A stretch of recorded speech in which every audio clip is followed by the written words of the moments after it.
2013, I call the Board of Health meeting to order. All members are present. Sharon, do you have a priority?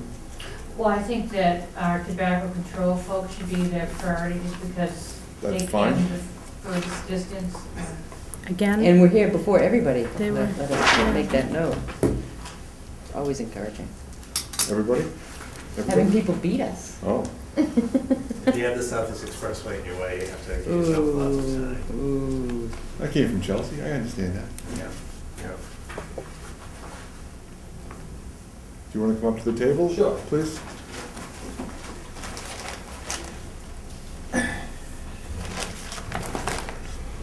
So for your records, I'm DJ Wilson. I'm the Tobacco Control Director at Mass Municipal Association. And I'm Sarah McColgan. I met with you folks probably about a month ago, maybe a little bit more. And I'm the Tobacco Control Director for Mass Health Officers Association. So I think what we're doing tonight is just going through, you kind of had the dog and pony show last meeting as different products, but if anybody needs a refresher, I have a small portable product thing there. I thought they were prizes. If you Only want, if you get the questions right. if you need a chocolate mini cigar, I can provide that to you. And so what tonight we brought is that we brought the samples that we use for secondhand smoke and for sale of tobacco. And then I have here a list of kind of the hot topics and what other cities and towns have done. So I think what makes sense, we have, let's go, probably the ETS one is easier and faster to go through. ETS. Secondhand smoke. DJ, do you work for the Department of Public Health? We both run a grant, so MHOA and MMA hold grants, and Through the Department they of Public Health. employ us to do this. And then there's a Mass Association of Health Boards also has a person who does substantially what we do as well. So your secondhand smoke regulation, it is pretty up to date. Just to review what I have in my files. Are you going to pass those down, Mr. Agrino? He's reading something fascinating.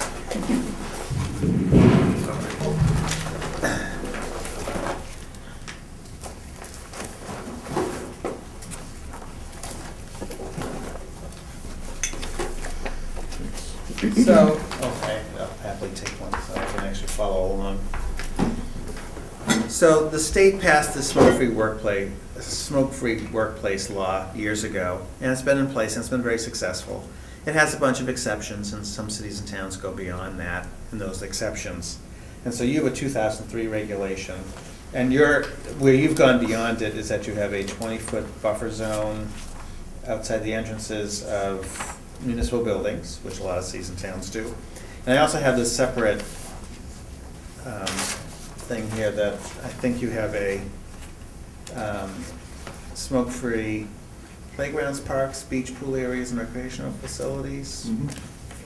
So just to let you know, you're in good stead, but if you want to update your reg to this sample, it's kind of the streamlined version of it. I can make it up and put these two things into it. And any other area that you may think that you want to go beyond the state law. I can tell you the popular places that happens is to ban smoking bars, which is the wonky term in the state law that allows, under very certain conditions, very specific conditions, cigar bars and hookah bars. Everybody know what a hookah is. So a lot of cities and towns that don't have those already like to put that in so you don't get one. The reason for not getting one is that it breaks that level playing field that all your restaurants and bars enjoy. And so they feel slighted that somebody went ahead and did this. And then the hookah, it presents its own whole host of sanitary code issues, because it would be this thing in the middle with basically a bong that we'd all have hoses that we paid $20 to get a hose and our own special flavor. So there's sanitary issues that you can imagine. So we do recommend that if you don't have an establishment like that, and I don't believe you do, this statewide is only 13 or 14. They first have to get a DOR permit to do so. It's not a bad thing to just say, we're not going to bother with these. And then another place is outdoor dining.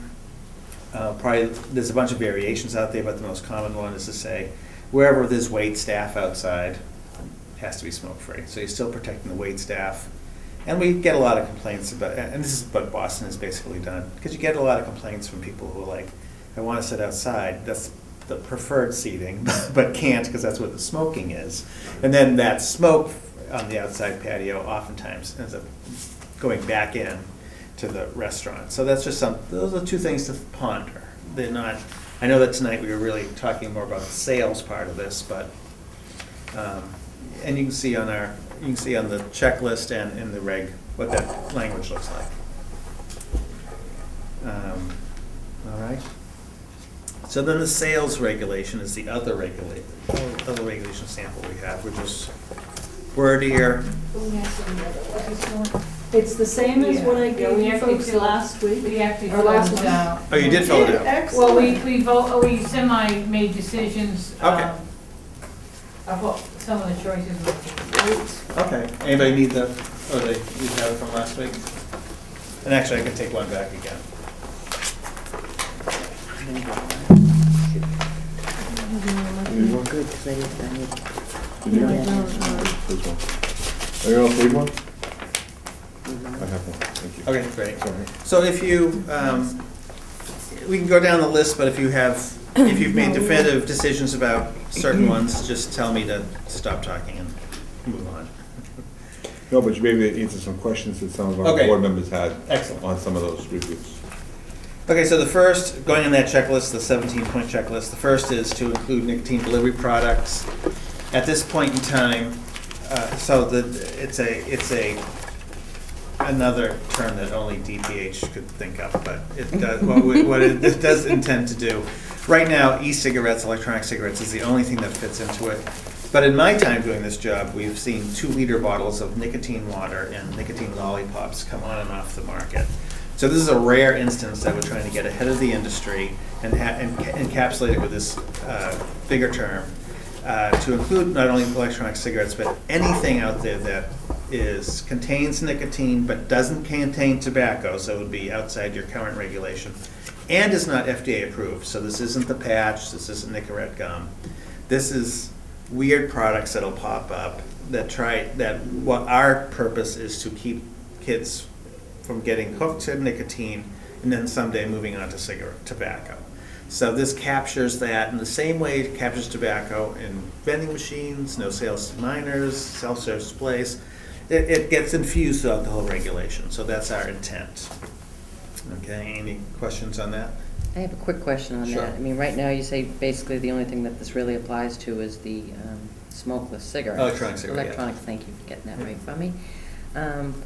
But if we adopt this regulation, will it only be for electronic cigarettes? No, because it has that definition, nicotine delivery products. And you'll see on page It would just 4. add electronic cigarettes. Right. It's page 4, halfway down is the definition for it. So it goes what I just went through, and then the last sentence says, nicotine delivery products include, but are not limited to e-cigarettes. So it captures electronic cigarettes, but goes beyond that in a proactive move to try to outwit the industry in a fairly rare instance that we do so. We're usually way behind them. Seeing that they have, focus groups right now going on with about 50 kids somewhere in the United States, trying to figure out what else to sell.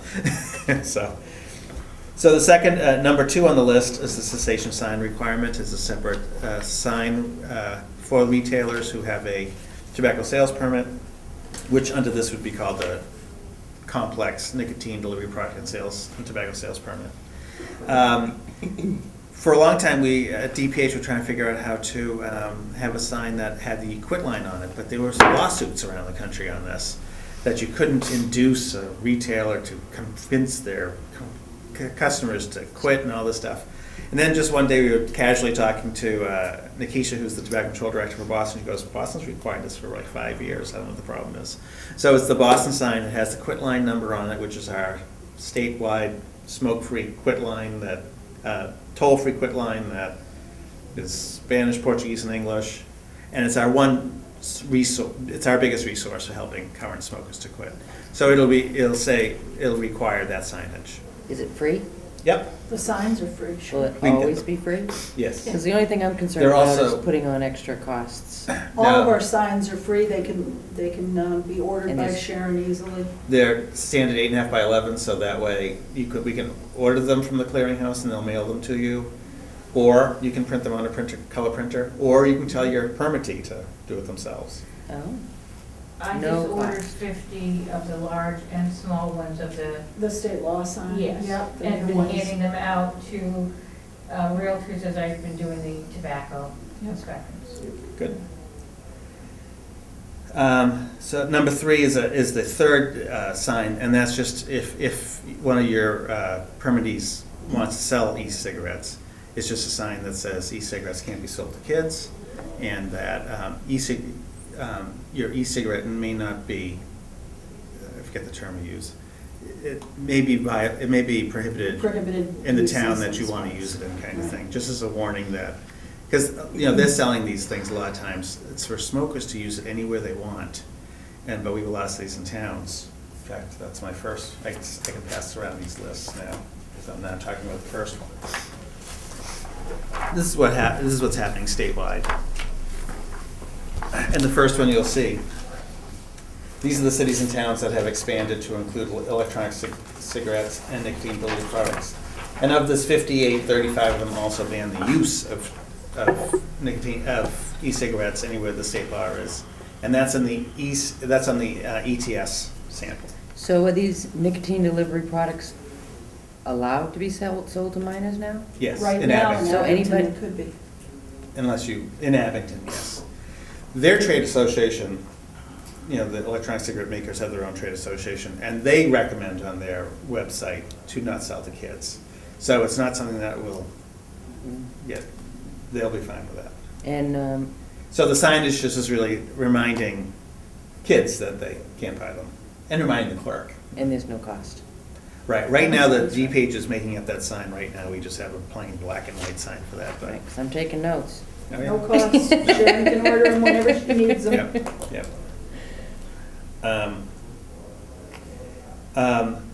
Number 4 is just that in those conditions to get a permit, we now include a section that says that as a state license holder, we expect you to comply with all the rules of the Mass Department of Revenue, including minimum pricing. This follows very akin to your liquor licensing, because your liquor licenses say something very similar. I will say right now, we're in a DPH and DOR are butting heads about minimum pricing, but we hope we avail thus far. So this is the one area that actually in an odd, DOR would like to get rid of the minimum pricing because it's very complex for them to do. But this is the one area that both DPH and the industry like. New England Convenience Store Association actually likes minimum pricing. Because So- without it, it would just keep on going down, down, down, down, down, and we want to keep the price high. This is where I had problems, which Bob thought that the minimum pricing was not a tax increase, but I understood that it was. No, there's a separate tax increase in the Separate tax. governor's budget. So what this does is DPH has done, DOR has done this for years.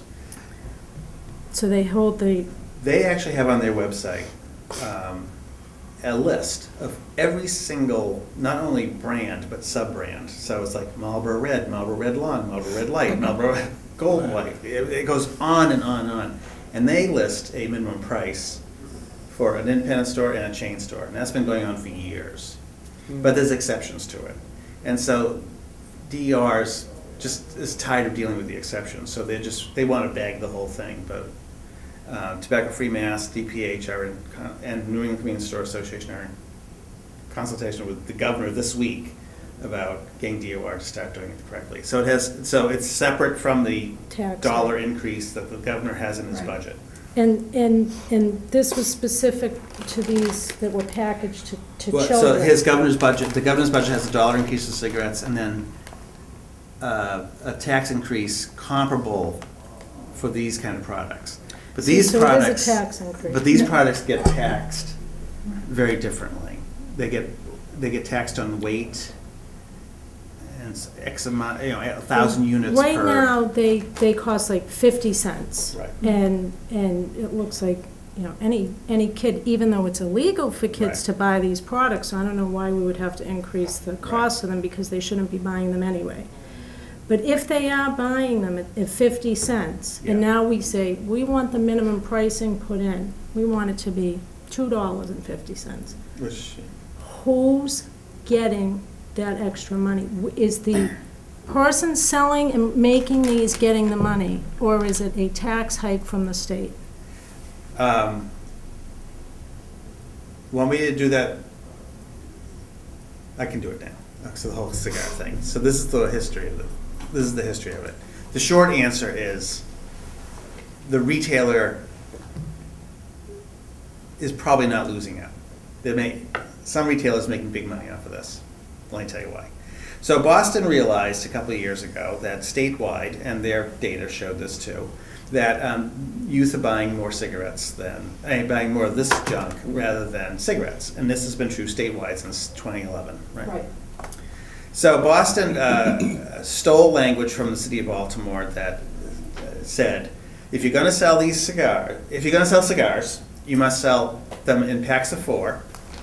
And for example, this is a pack of 5 Black and Milds, which are very popular with kids. Black and Milds are. That's a How are cigar. they popular with kids? It's illegal for This is all them to buy. hip hop. It's in rap. They all know what a Black and Mild is. Every single, They all know what a every Black and kid Mild is. over 14 knows what a Black and Put Mild is. pot in them, but that's beside the point. Go Yeah. ahead. So, but you'll see that this is $4. Bought and mauled in $4. So in Boston, you can sell this at market rate. If you choose to sell a single cigar, then that single cigar must be sold at $2.50. So let me pull out this one because this says 69 cents on it. This grape cigar.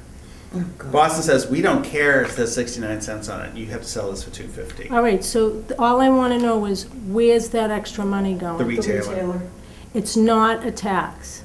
No. And in fact, what we learned, this game cigar, we So learned why wouldn't from they raise the price on their own? It would be more profitable for them.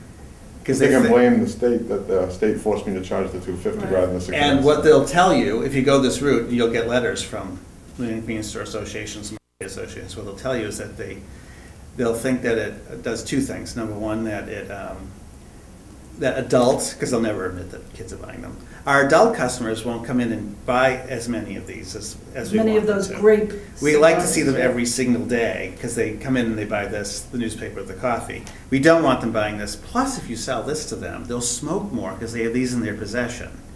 But we lived through that already when single cigarettes were sold for 25 cents. And just because we now force nationwide people to buy packs of 20 doesn't mean that they're smoking 20 times more. It still goes down. So yes, so in Boston, Boston put this in place. It's a hot topic, so we let it sit for a year. Other cities and towns passed, and you'll see it's on the number page 2. These are the cities and towns that have put it in place, but you'll see Boston's went into effect February of 2012. We didn't let the next one go into effect until Buckland, January of 2013. We want to see how it played out. And the way it's practically playing out is that half the retailers sold down their single stuff and they're only selling these. The other half have also selling these. So they're making a killing actually, because they're probably getting this for like 30 cents. And instead of making 39-cent profit, they're making $2.20 off each one. And then we learned from our tobacco control director who represents the greater Newton area, he was talking to a Newton retailer who said, the distributor's giving these to me for free. I'm And they're making selling them 100% for profit $2.50. off of it. And they're still getting a tax. The state's still getting money The on it. state- The only benefit the Because state they're gets out getting of it. more, because Well, the only it state difference costs would be more. that in this, they're getting probably a 3-cent sales tax. When it goes up to $2.50, they're making whatever that sales tax is for Right. $2.50. So that's the difference. So practically what's playing out, and now it's been a year, we're trying to get some data out of Boston. It makes logical sense that kids would buy these less if they were $2.50. We're trying to get data out of Boston, see how it's going. The industry's provided no data that anybody's losing any money. If they were trust me, if they found a retailer in Boston with some money, they'd be parading that person around the state.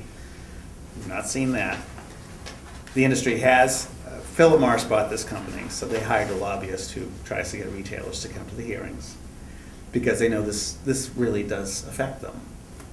And so we think it's a very effective step in getting kids to stop smoking. And one little aside, so cigarettes by federal law can't be sold in anything but plain or menthol anymore. So there was a time though that Camel had Caribbean Mist, what else did they have? They had all kinds of flavors. Those are all gone. But the industry went all to this, and that's why Philip Morris bought these. Because these come in wine flavored.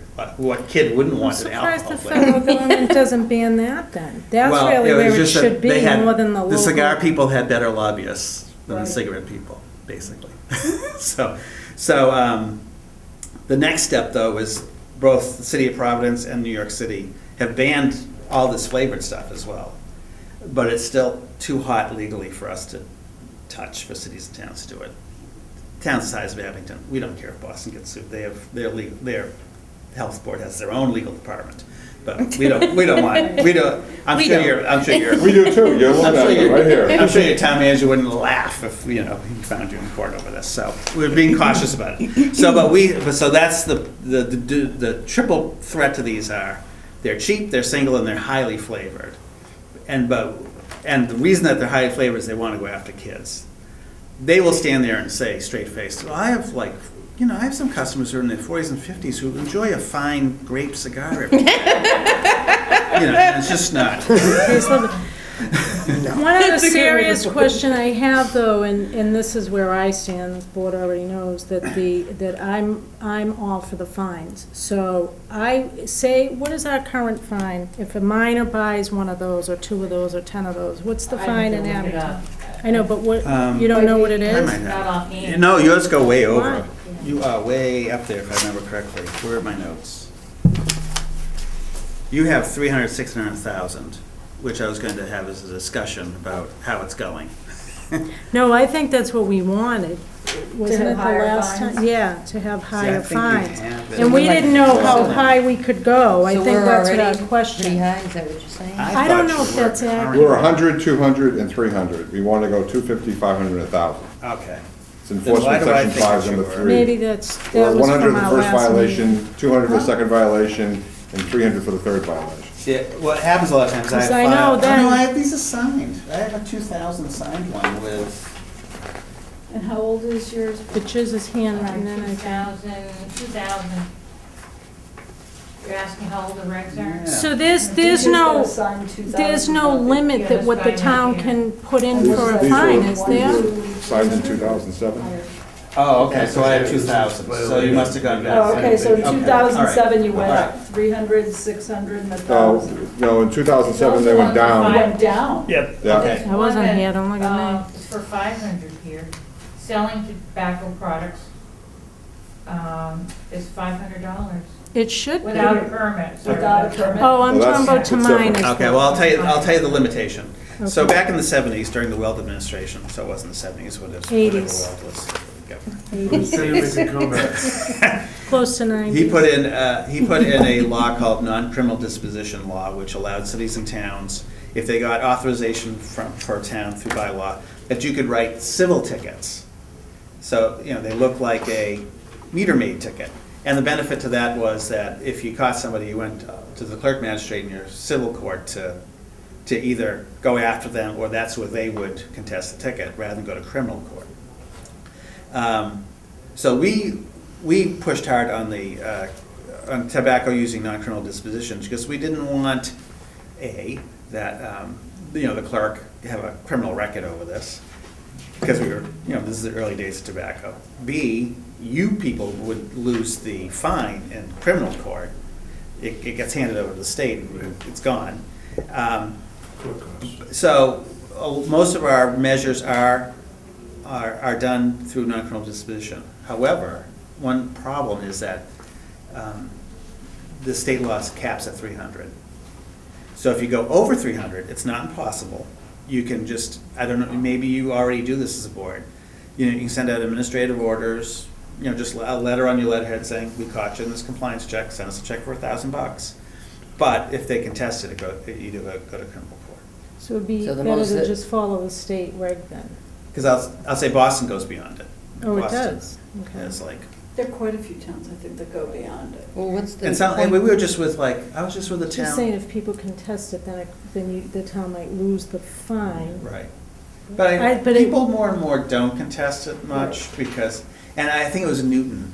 I think Newton always gives out they call it administrative notice, is that the term? Yeah, yeah. Newton never does non-criminal, they just send out No, administrative notice. Ludlow didn't either, they would just send out A a letter. letter. And I wasn't used to letters, I was used to the ticket. So I said to the health, the administrator in Ludlow, they pay because you send them a letter? And she's like, oh yeah, they pay all the time. And so every Board of Health issue that they have, whether it's, a dumpster thing or whatever it is, they send out a letter, here's your fine, and the check comes back. So in reality, I don't want to scare you off by the whole criminal court thing, but in reality, we have so few people contesting it because it's now part and parcel of a retailer's world. They expect it. That it may happen now and then, but maybe your town council would be perfectly fine with it. They're like, great, do whatever you want. We don't, Well, I just think it's the best route to go to get them to stop. If I'll tell you, it's accurate, the kids are getting these so easily. I'll tell you we the have a better problem. route is permit suspension.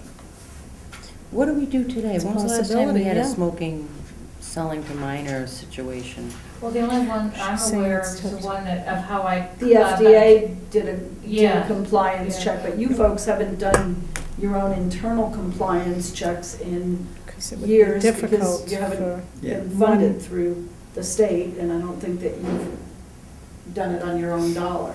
And when you mean compliance check is having someone go in A and try youth to, goes into the Okay. store under adult supervision and they try to purchase a tobacco and that would shop. go through our police department? No. Oh, no? She trains them No. and then, Sharon came to the training, so Sharon can go out and be the adult supervisor doing the compliance check. And we have youth all across the state that have been trained, so when Sharon's ready, I can connect her up with. Is there a cost to the town for that, or is there grant The money youth for that? do expect to be paid, and they're generally paid $8 to $10 an hour, so it's fine to start them out at $8 an hour. Remind me, how many, 30 stores did you say you're up to 30, now? we're up to 30. So 30 stores, you could get that, you could probably get that done in maybe 3 or 4 hours Which is a of the youth minimal time. cost. Plus, you need money to purchase the product. Oh. But, What, 50 cents? no, because But you could do if you haven't had a compliance check in a lot of years, a youth could go into your 30 stores and come out with 50% of the time. 50% or more of the time a purchase. So this isn't going to cost much. This might cost 49 to 69 cents, but a pack of cigarettes is going to cost $9. So you need to be prepared Yes. to, you. There's no have grant a- money from the state, No, though? There is currently not. no, but Okay. I will say, just as an interesting aside with compliance checks, so the federal government expects every state, all 50 states, to do a sampling of compliance checks statewide. So we're lucky enough to have a pretty extensive tobacco control program. So almost all of our compliance checks go for either Newports or Marlboros, because that's what kids smoke, but they're also the most expensive. So, it's $8, it's $9 a pack. Mm-hmm. If you were to tomorrow do a compliance check for the first time in years, it wouldn't be surprising if you actually caught half of them. If you want to save substantial money, but you want to jack that up to 3/4, catching 3/4 of them, have a kid walk in and buy one of these. Sure. Because they're actually, especially if they're chains, they've trained the chains to think, if a kid comes in for Marlboros, be more careful. But if a kid comes in for these, half the clerks won't even know what these are, so they sell them. So if we want, in a way, if we want to set an example for a town, to go in and do a compliance check on something like this, or a single black and mild, we would catch 80 to 90% in the town that hasn't done it. Yeah, when I was doing compliance checks, I had switched over from cigarettes to usually these, and particularly, you get a 16, 17-year-old girl going in and asking for, peach game. Yeah, most of the time she's not gonna know. Look at this. The girls. But it's cheaper to do a compliance check that way. I just always, it just always struck me as very strange that they were selling stogies to girls, yeah. you know? We also know from the other side, just as an aside, that if you, a teenage boy clerk will sell to anybody. Anybody walks through the door. They say no. And the youth have been well-trained, so it's not like Yeah. a young lady's gonna go into the store and chat them up or anything. That doesn't happen. They go in, they It's a ask for whatever product straightforward they've been protocol. told by the adult supervisor to purchase, and that's it. It's either, she's either gonna walk out with it or she's gonna walk out without it because she was asked for her ID. Now, don't you think most of the small stores around here and businesses I don't go would, in, no. you don't go into No, I've any been of sitting in those the stores? car. No. Oh, no, you no. don't go in with Oh, them? no. No. Oh, no. Sharon, when did you Uh, do the training? What? Went to Right before that, the first big Yeah, snowstorm. so before- recently. before- Yeah. Yeah, February, early February or Yeah, something. remember when she was here at the last Right before meeting, the she snowstorm. was sponsoring them? Yeah, it was like a And week then I later or went, something. and I went to it, Yeah. yeah. So that is, and what we do know is that when retailers know that somebody's out there, and we also are reminding them that the FDA's out there, and the FDA does not tell us or you when they're in town, they just After swoop the in and do fact. it. Yeah. That they just need to be on their toes, and it's when they know that then no one's watching over them that they They get a need to little be on lax. their toes all the Yeah. time. Correct. They shouldn't be selling I minors. know. Right. And that, So- there are communities that have a very low youth sales rate, but it's because they're diligent and they're out, they're doing compliance checks, they're out in the stores, like, the person in Sharon's position would actually be in the stores a number of times throughout the year, reminding them, we're out doing compliance checks, the FDA is also doing compliance checks, so you're getting checked all the time, and you really need to be diligent about not selling tobacco products to kids. So, the industry has such a presence in retail stores because they've got the money to do the advertising. They've got, their product in there, which is advertising in itself. They've got the cigarette reps in the stores all the time. We don't have that, presence, so we encourage people to go out frequently. The other part of the training that Sharon did was on retail inspections, so that she can incorporate a tobacco retail inspection in with her food service I have inspection. been doing that, and I've had Mary set a separate list, and I've Mhm. been using the new form, which I Great. like. What I've noticed is there is a real laxity with even the signage.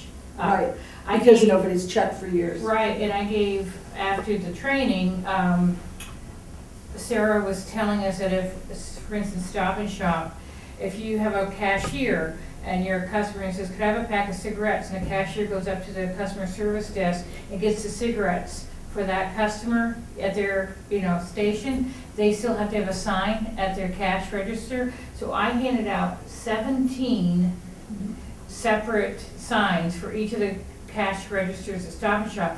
Plus, they had, their sign at the customer service desk was missing, and that's what I noticed to begin with, and that's when I ordered the signs from the warehouse. From the clearinghouse, for free, Yeah. all for free. Yeah. And I And think, I've actually gone through the one, I'd ordered 25, I've already gone through them, and I ordered another 30 this past week, good. yeah. and I should say, probably not so much Stop and Shop, but like convenience stores, in between the time we're there, the Philip Morris rep, the RJ Reynolds rep, the cigar rep, they all come in, they're all like, can you move that out of the way and put mine here? And while you're at it, you can just get rid of that sign. They're not checking, So Yeah. there's yeah. always this The sign- whack-a-mole that we're right. doing with the industry over And the this. sign that Sharon just handed out, if you put that on the display, they're gonna come and they're gonna yank that sign down, and it's no skin off their back because they're not the permit holder. So technically, they can't,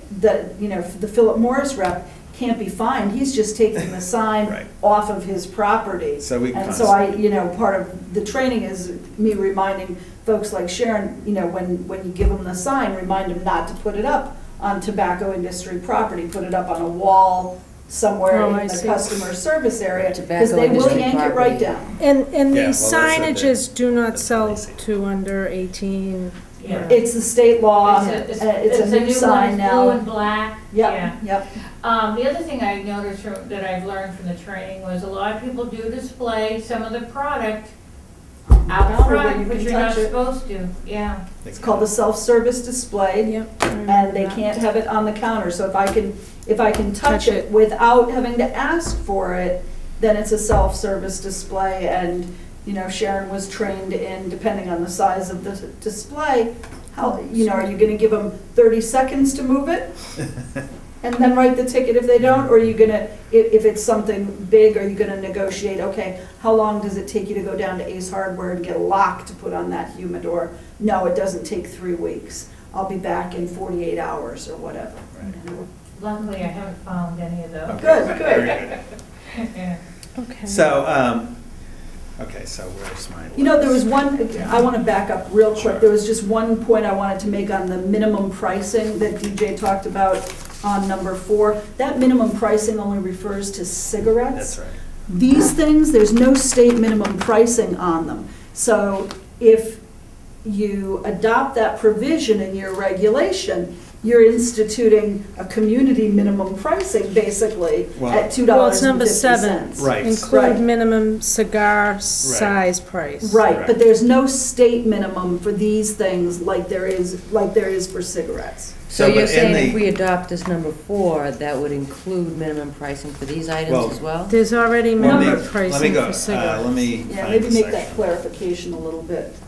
So the section says, What page? it's page 6 at the bottom, number 10. So it's issuance of this permit shall be conditioned on applicant's ongoing compliance with current Mass DOR requirements and policies, including but not limited to minimum retail prices of tobacco products. So right now, there's only a minimum retail price for cigarettes. Okay. Right. But I so actually change the expanded wording. that to tobacco products, because maybe someday the miracle might happen that DOR institutes a minimum pricing list for this Okay. stuff. So right now, if we adopted this, it would not apply to that? Correct. Okay. Okay. But it would if something changes in the Yeah, future? Right. if the Okay. miracle happens. All righty. Miracle happens. We have dreams. Mhm. Okay, so number 5 is pretty standard. I put it in because I thought it was unique, but a lot of cities and towns do this, that you don't renew a permit if outstanding fines exist. We do that, right, Sharon? Yeah. In fact, Well, we haven't had, Haven't had the because- opportunity, Right, right, because we haven't right. had fines. but even like fines outside. Fines Do you outside of check, tobacco. like the whole town? Oh, yes, Like, yeah. you don't issue a renewal if the store doesn't have, is Is behind on behind something on else. something. Yes, right. yes, Yeah, yes, and it yeah, says it yeah. right in the letter that we send out. Yeah, so that's pretty standard with a lot of cities and Yeah. towns, so I still have it in there. Number 6 is this cap that I think was discussed at the previous one. So I'm not sure I gave you the cap language, I didn't. So we have about 5 or 6 cities and towns that have decided to cap their permits. The theory behind this is the same kind of similar theory behind capping liquor licenses. And that is to have a set number of retailers who, if they know that they're in the privileged class, they're going to care more about their permit, and if they lose it, and there's a waiting list, they'll have to get on that waiting list. It's good for us, it makes fewer places that need to have compliance checks, fewer places for kids to get their hands on cigarettes, and it kind of corrects something that we've not done in tobacco, and is that basically you walk in, fill out the application, write a check, and you get it. We don't have any quality control. So this is saying that, our town probably is about where we need to be. It's very unusual to hear that you have 3 new ones. vendors, because in fact, everybody's going down. I'll keep on referencing Boston just because I know it, and it usually has every nightmarish contortion happen in it. But Boston has right now 869 vendors. When we started the program, there were over 1,200. So just through fewer places sell tobacco, some have given up Vending voluntarily, machines. vending machines have gone away, so they're not in restaurants, and we just see this, so you're unusual that you've gone up a little. But They're the retail stores that are opening that always want to have tobacco Right. with their retail product. So what these towns have done is they've said, okay, we're gonna start a slow, the wording in it is goes for a slow, gradual cap. So you'll see in the wording that if I'm gonna renew my permit, it's not, the cap doesn't matter. I can renew my permit. We do put 30 days in it. That way they have to move their butts a little faster to not be you chasing them 6 months down the road. And if I sell to Sarah, Sarah has 60 days to capture my permit. So we're not putting my sale at a disadvantage for that. So this is a slow, gradual way of going. But it does say, you know, you probably have fewer than 30 liquor stores, I'm sure, in town. So, you know, this is a way of saying, we're saturated enough that we can do this. And then if a waiting list does start up, and tomorrow, I know that you have a Target. Yes. Target has a nationwide policy, they don't sell tobacco, but if they were to reverse it, Target could say, Sharon, can I have a list of your things? And he'll go to the one that's the smallest and say, I'll give you $20,000 for your, to turn your permit. You know, we don't care about that. We let that kind of brokering happen. That happens with liquor stores, liquor licenses all the time. But it's just trying to cap the density, so we just can stop having this classic intersection in suburbs where all four corners are filled by gas stations that all four sell tobacco, and they're all competing, you know, with prices and bigger signs, and so you can get the pack of marbles down 3 cents below the next one, and just say, we're good. There's enough sales to satisfy our diminishing percentage of smokers we have in town. So, so far so good for those towns. One town, Wareham, has a reduction in it for 5 years down the road, but I think it's as easy just to say, we'll revisit that in 5 years if we wanted to see that happen. What is the average amount? The way the calculation typically goes is, take your current number. Yeah. If you pass the pharmacy, no tobacco sales and pharmacy part that we'll get to, subtract your number of pharmacies. Okay. And then add 1 or 2 just to, in case there's something in the pipeline that you don't know about. Okay. It's not highly scientific, but it's Yeah. just going. You don't have that many pharmacies, so. No, in fact, I have 3. Yeah. You have 4, but Target doesn't sell. And maybe Right. actually Bemis Drug, Bemis, what? they have Do they sell tobacco. tobacco products? I believe so. Yeah. Yeah, They so then you've sell. got 3. So you have 3. Yeah. And 2 out of the 3 are chains Right. that have already been affected in selling tobacco Right. products and banning in pharmacies. So if you So- did that, they wouldn't blink. Yeah, so we'll get there. How's that? So number 7 is the cigar pricing that we just talked about. 8 is banning blunt wraps, and you'll see the list of cities and towns that ban blunt wraps. A number of them are large, Boston being the first. Boston actually got sued on banning blunt wraps, but won at the highest court in Massachusetts, the SJC. So a blunt wrap, and Vanna will open it up for you. It is a flavored sheet of reconstituted tobacco, so it's a sheet rolled up, so you can make a joint out of it. And so this one. And that's what they're doing. They're This not is- rolling cigarettes. We all know Okay. we all know Zigzag, but Zigzag is not the big seller in this field. They're all highly flavored. It's usually crap tobacco, but it's from Mexico. Most of them are from Mexico. They probably sweep the floor and make this thing up. Oh, Sell for 50 cents to $1, and kids use it to roll joints. Our concern is they're made out of tobacco. We don't want them That's to. My concern is they're rolling joints. Well, but yeah, we don't And want. that's But we don't want a exactly kid what to it get is. over their pot phase and then be addicted to tobacco for another 30 years. They do smell good. So Boston has banned these. Boston banned that's been in effect for 3 years, and like I said, we have some big cities that actually do this. Boston, New Bedford, Lynn have banned it as well. It's been not a problem, and this is the one area that usually your police chief likes to see too, because of its drug component. how long have these been on the market? Oh, blunt wraps, boy, long time. 5. I Because think more than that. Boston's went into effect the same time as their pharmacy. No, they've been Boston they've been banned out. it, Boston banned in '09, They've so been out probably longer what? than 5 years. I 7. would say 7 to 10 years. Now, would those fall under the same restrictions as rolling papers? No, oddly enough. Because that has cities and nicotine. Cities and towns are banned from banning rolling papers by state law. It's You the can one place you're ban that, preempted but from not doing rolling anything. papers. But rolling papers are Cemented. considered, Isn't that crazy? rolling Yeah, papers and are we a can't- tobacco They have product. better lobbyists. And we can't find, we can't find the legislative history as to why they ever thwarted cities and towns. Well, I can understand if, people do roll their own, older Battery people that pack, might, so just you know, replace that's the the way they've always done it. I can't see those type of people. Yeah. No, I don't, I think Great. the way the state law reads, if you had a ban in place before, not 2009, I think you could keep it, but anything after that, you can only limit rolling papers to adults only. But the point this is tobacco. that is a nicotine delivery product. It's actually, yeah, this is actual real tobacco. There's real tobacco in there. So that's number 8. Number 9, Now, did we talk about minimum, did we That was the tip- finish the cigar discussion? any questions further? Number 7? Yeah. On the minimum Okay. cigar. yeah. Well, I'm just actually, I'm sorry, I'm confused because I thought that you were saying that as a board, we could institute this pricing. And then, Yes. but then you're saying that it hasn't really gone into effect anyplace No. else? No, what happened is Boston's went into effect, and then we had a handful of towns read about this in the media and say, we want to do it too.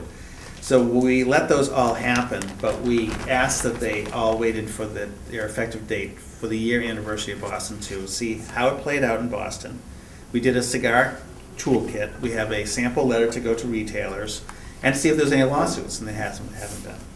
So you'll see on that sheet that lists what happened statewide, you'll see Boston went into effect in February 12, but then we waited. Buckland snuck under the gun and went 11 months later.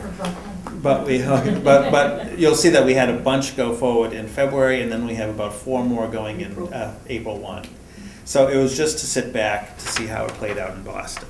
But it's going well. But you We said- did learn retailers get confused by this, so the letter does explain it pretty as clearly as we think we can do. So if you decided to include that in your regulations, we've got this toolkit that DJ spoke of that Sharon would have access to, that has information that would go out to the retailers, How to explain the whole implement it. thing to them, how to implement it and everything, so that everybody understands what they need to do. The letter goes through a bunch of this, and there's a frequently asked question sheet that goes with it. But it's getting better, but that's what I meant by, we kind Okay. of just let it sit for a year just to see how it played out in Boston. Well, that kind of rang a little bell. To see if there were any lawsuits, does this mean if we adopt this, we could be exposing ourselves to But you lawsuits? you can be exposed to anything. We have no control over that. Yeah. But we think at this point, They would have sued us. but we think at this point, A, that we let the year go past, and B, that we're having cities and towns adopt exactly the language of Boston.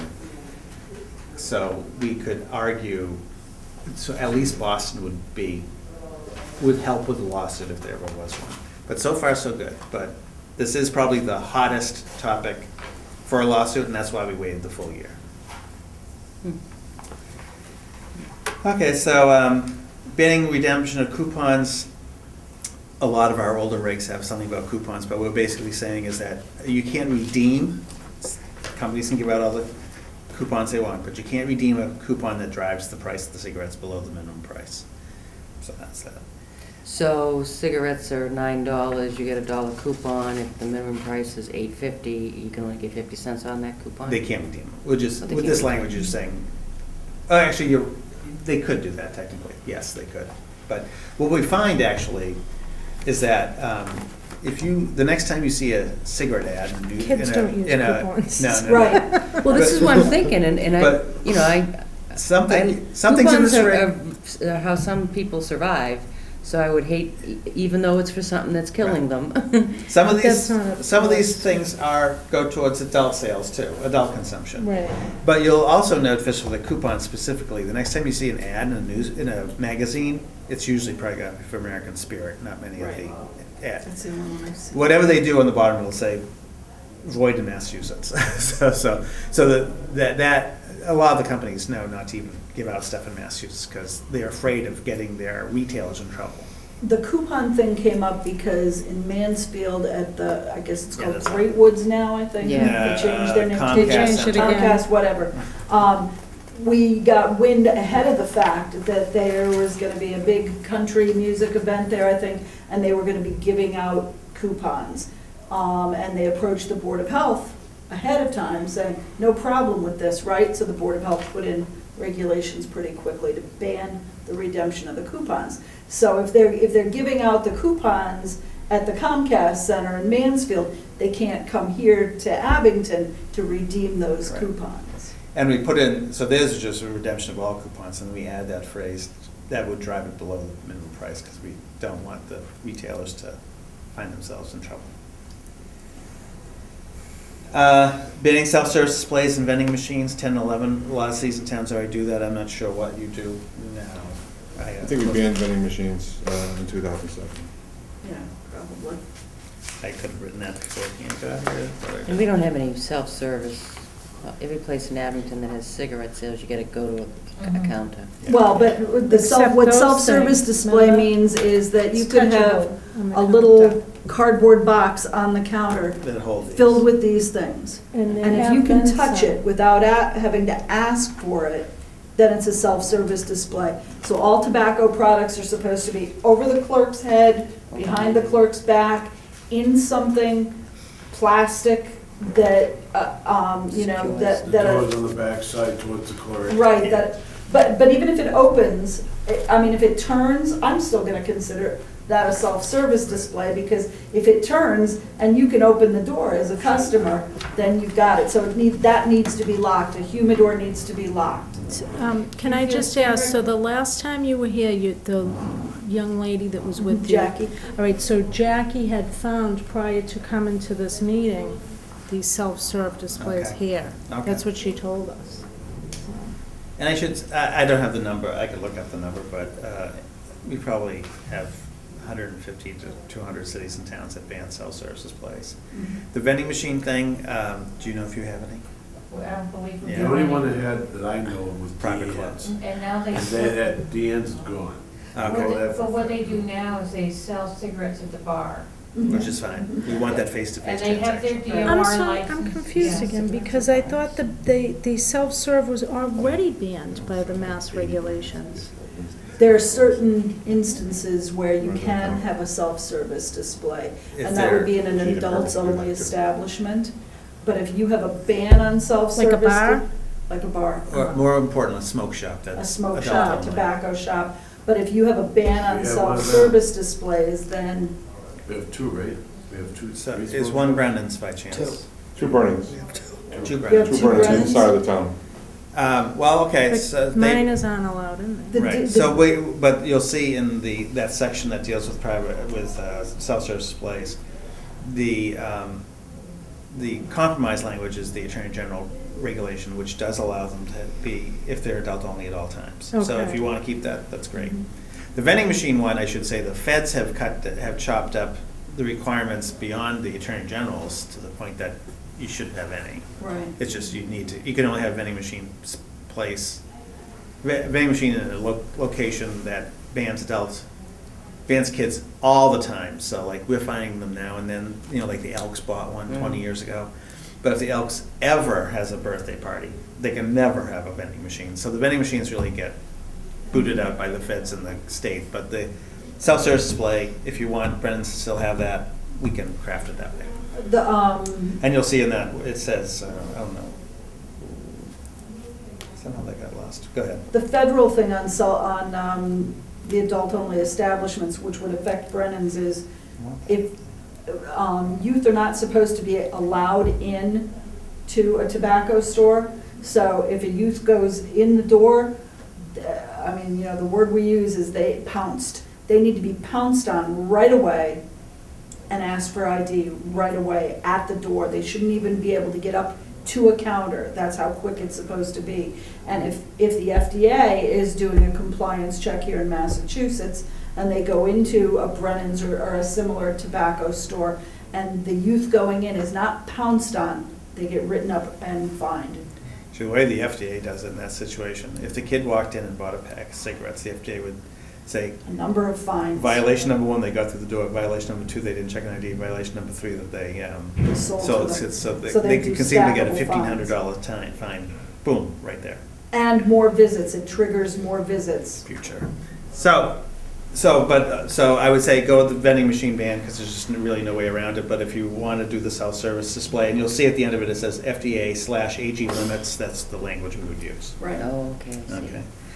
Number 12, roll your own machines. I was wondering what RY. Yeah, roll your own. Roll your own. So what happened about 2 years ago, we started seeing popping up first in smoke shops, then in gas stations and convenience stores, this $30,000 machine that made a carton of cigarettes in 10 minutes for Malden Smoke Shop, was offering an introductory offer of $17 a carton compared to $80 for a carton of Marlboros. So it was whack-a-mole. We were trying to figure out how to stop them. Because what would happen is she would sell me the tubes and the cheap, the really undertaxed by federal standards cigar tobacco. I'd walk over, it would be a touch screen that I could do this. I'd stand there and I'd be responsible for pouring in the tobacco and whatever else I had in my hand. And I'd be responsible as the customer pulling out these single cigarettes and putting them in a box. So it's a store, it's a machine in a store that you Yeah. go in and. That you're gonna operate So- yourself No, when you after buy- you you buy- purchase your So products. as we were just we were just wrapping our I heads don't get around out this. enough. We were with Attorney General, the DOR, Busy DPH. working. We were all trying to figure out how to, and the fire marshal too. We were all trying to figure this out. And Anything else you want? Philip Morris slipped a provision into the federal transportation bill that got signed in July that basically bans them everywhere except for private clubs. So you could have a roll your own club where, we each pay $500 a year to go use this machine. So even though the feds have effectively, with Philip Morris's kind help, kneecapped all this out of our life, we still have it in here just in case someone down the Speak of road Boehner. that Philip Morris decides to have a $30,000 Marlboro machine somewhere down the road. We want to make sure that our cities and towns don't let these things come in, because we want to keep that price high. It's a sanitation issue. God knows what some people are putting in the machine, in the hopper.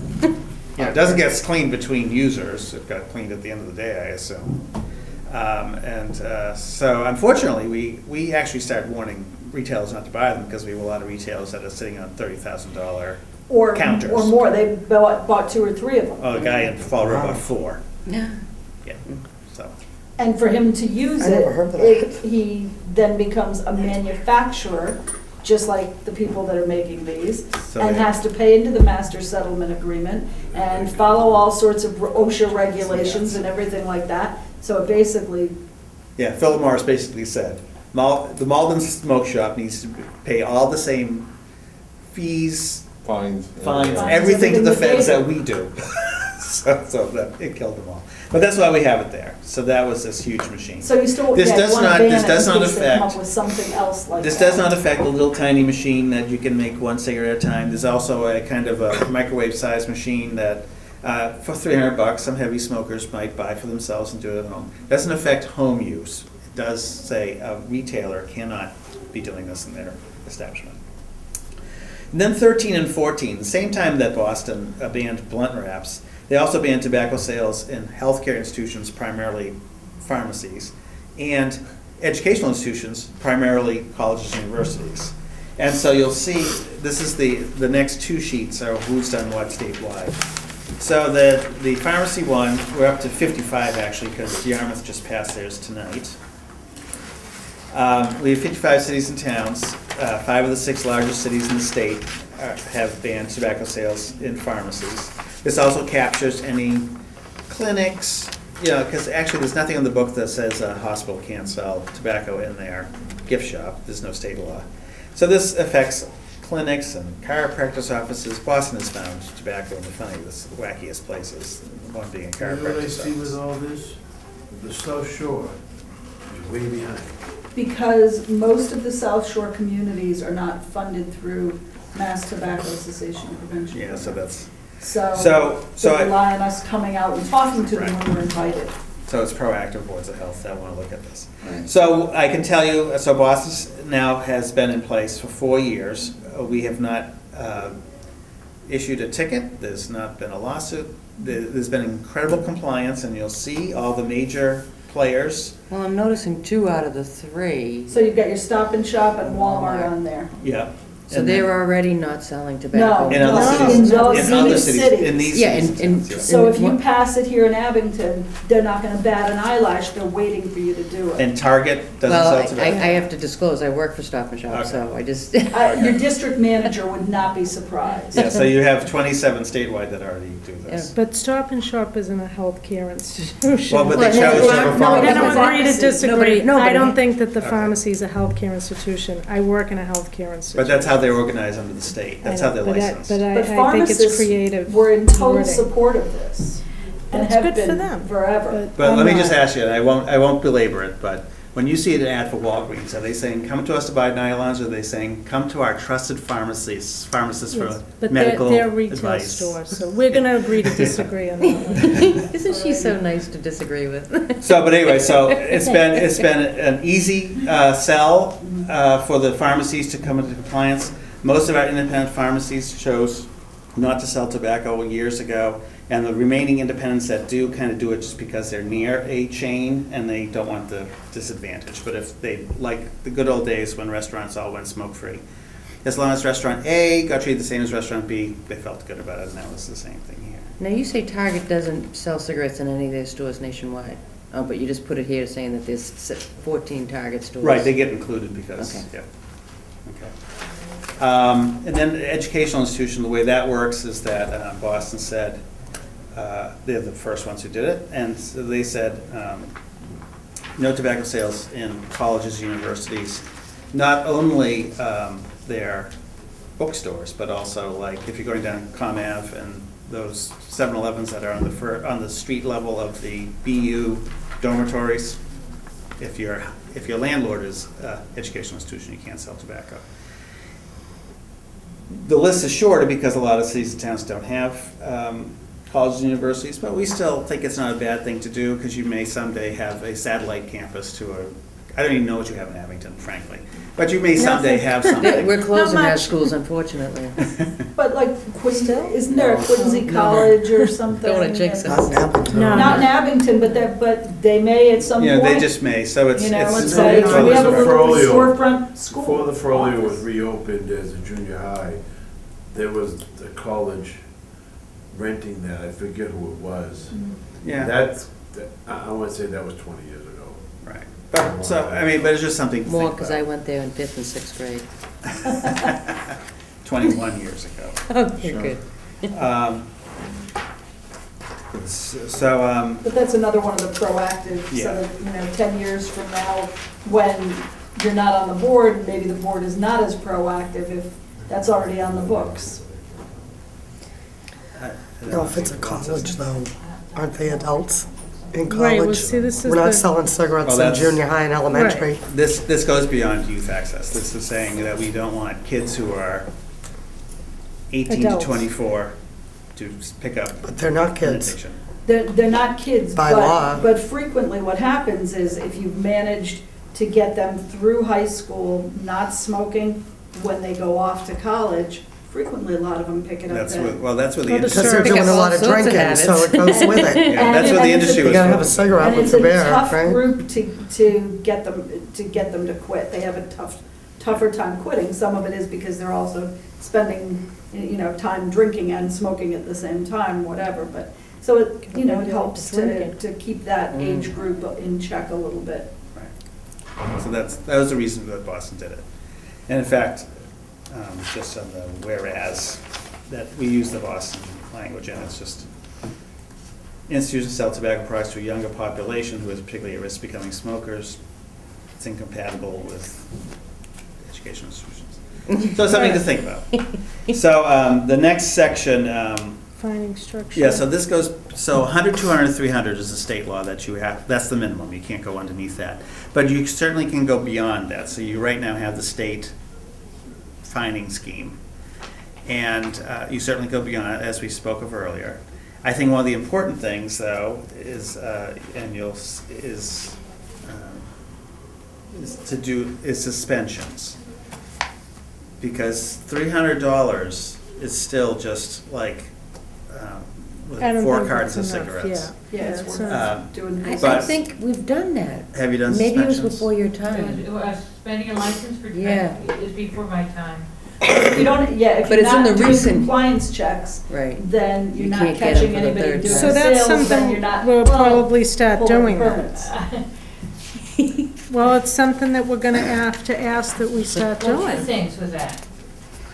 We don't have funding right now in a line item unless we take it out of training or Flip it equipment. around and not do other things. We'll What's work on that? that. We'll work on that Yeah, separate. but I'm just saying that we need to tweak some stuff. Right, Yeah. right. And No, we and will. I can, and I have a note to myself to talk about What? permit fees. so Okay. Yeah, that's right. So it's pretty standard that we, our standard language that you have in front of you is the 100, 200, 300, but it also has for the second time, a 7-day suspension.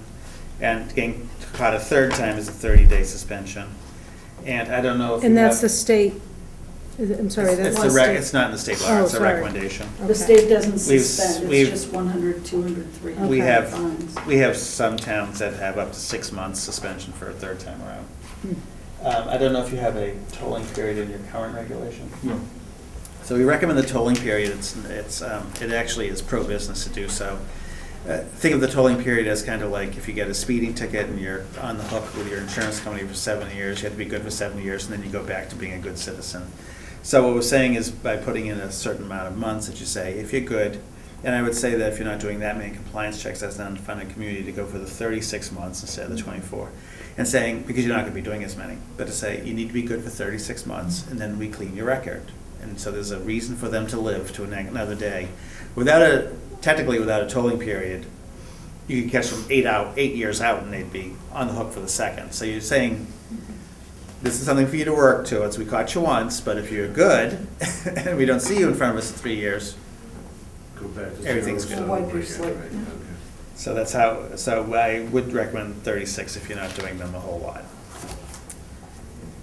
And then lastly, for the suspensions, is this shall versus may language. We have boards that like the wiggle room of having, we may suspend you. Yeah. We personally like the shall suspend, because That doesn't surprise me. Well, it's to protect you too, because if you give me Yeah, the special different, a dispensation. different thing from her. If you give me a longer suspension than you give him, I'm gonna come after you. You know, for we're that. in year 18 of doing this, so at this point in time, we tell boards of health, if someone comes before you for a suspension hearing, there's only one question for you to answer. Did a sale take place? Period. Yes Not they were having a bad day, they had a headache, their mother-in-law was in the hospital, they ran to go to the bathroom and let their 12-year-old sell the cigarettes, nothing. Did a sale take place? Boom. And then with shall, you just say, sorry, the reg says, this is what happens. Because a retailer is always going to come into a Board of Health hearing and try and convince you that it was a mistake, it never happened before, it'll never happen again. And you have to look at it as frequently as Sharon would be out there with youth going into a particular store, what are the chances that she just happens to have the youth go into the store at that time when, you know, the cosmic stars aligned and the sale was made? Right.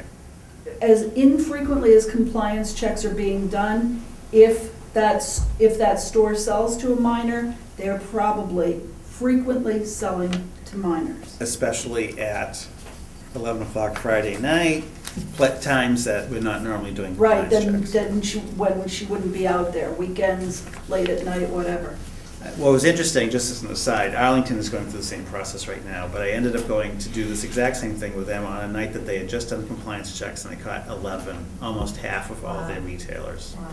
Their regulation actually says that you shall come before the Board of Health if you get caught. All 11 came up, they had I should have written down the excuses. There were excuse like in the book. 40 excuses out of the 11, you know? And Who every did single their- time, they said, Their checks. your They're suspension part was of a signed on this funded day, program. here's your ticket. How did they get the funding?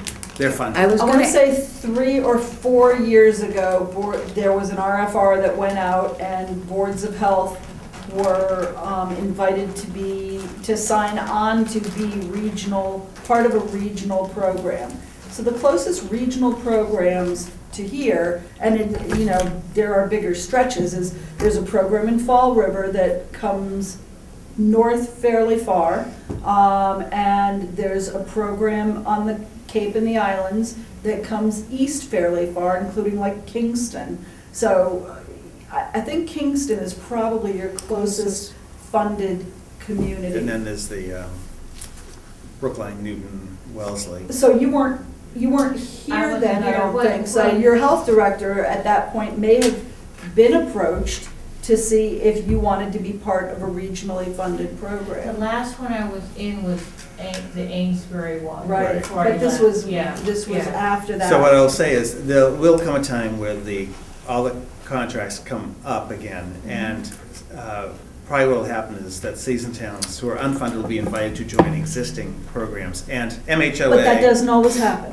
No, but I'm MHOA wondering, will be good about letting all of you know that that's happening. Right. why would a town not take advantage of it? Does it cost There- something? There are some Is there a towns that cost? will remain nameless that don't want to have anything to do with it. No, I'm just wondering No, why. that's really. Oh, no, the cost benefit is No, is to I'm the wondering, does town. it cost the town No, anything to absolutely participate? nothing. No. I will say there's two reasons that towns don't join. It's just politically they don't like tobacco, or there is one condition for cities and towns to do, and they have to have a permit in place. So we They don't have to charge a fee, but they have to have a permit. So we have a handful of towns And that you do refuse to both. have a permit, so. Yeah. A permit for, A permit Tobacco to sell sales. Oh, I tobacco see, products. okay. You have permits in place and you charge a fee. There are towns that refuse to. No, but I'm put permits wondering in. why we wouldn't take advantage of a state program maybe they that didn't would know. help No. our town do compliance checks. There's a possibility that, that a grant was submitted for programs in the South Yeah, I Shore don't remember. area that didn't get accepted. The state, there were more regional grants submitted than the state had money for. So there were some regional theoretical programs that were waitlisted and no money ever cropped up again. So, and we were both reviewers, and I don't remember specifically if there was, Yeah, I don't you know, remember this either. South Shore area had submitted. But Quincy used to be the host Board of Health that funded, you know, that got the money from DPH and provided services to this area. I don't know if Abington was included, but this Oh, yes, was you- many years ago. No one's been Remember? around long enough. Yeah. How long have you been here? 3 years. No, Well, I was no. on the finance committee before then, and I'm just wondering if there was ever an article or. I think they were South Shore, for some reason, Well, South anyway, Shore Collaborative. we'll have to- So we can South work it Shore out Collaborative? within But our what own the- yeah, board. South Shore We are Collaborative. part of South Shore Collaborative. Well, this would have been a tobacco control, so that money will come up again. But again, And we'll keep. when yeah, we we'll keep you review, apprised. we look at things like smoking prevalence and things like that, so Well, you told us ours was high. Yeah, yeah.